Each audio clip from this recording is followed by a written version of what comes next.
Hello my dear food lovers, welcome to quality eats. నా channel subscribe చేసుకుని నన్ను encourage చేస్తున్నందుకు థ్యాంక్స్ అండి.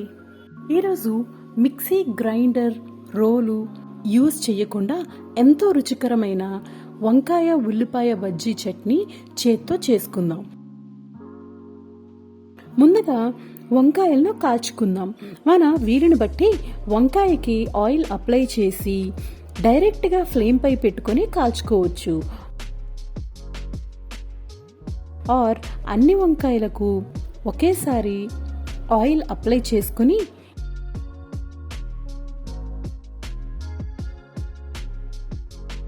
గ్రిల్ ప్యాన్ పైన పెట్టి కాల్చుకోవచ్చు.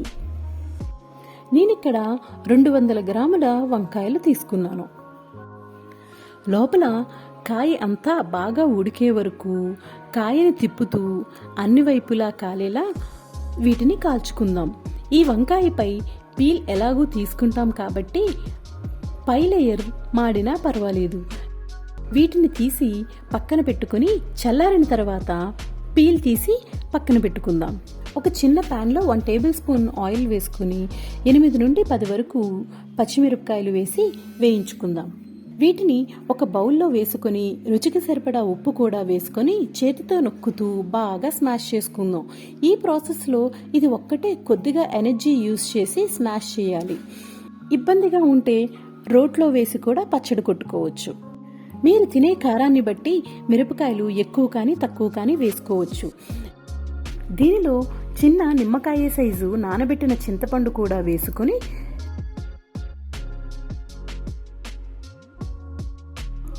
కొద్దిగా కలిపిన తర్వాత ఈ ఉడికిన పీల్ తీసిన వంకాయలను కూడా వేసుకొని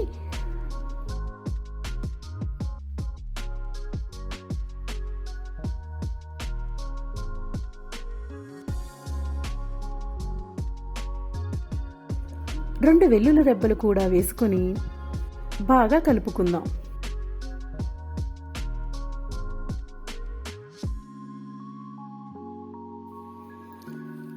ఒక కడాయిలో 2 టేబుల్ స్పూన్ ఆయిల్ వేసుకొని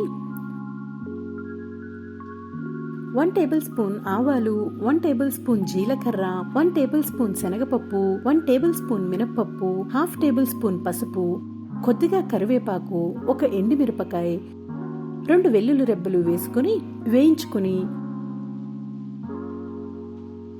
ఈ పచ్చడిలో వేసుకుందాం. దీనిని బాగా కలుపుకొని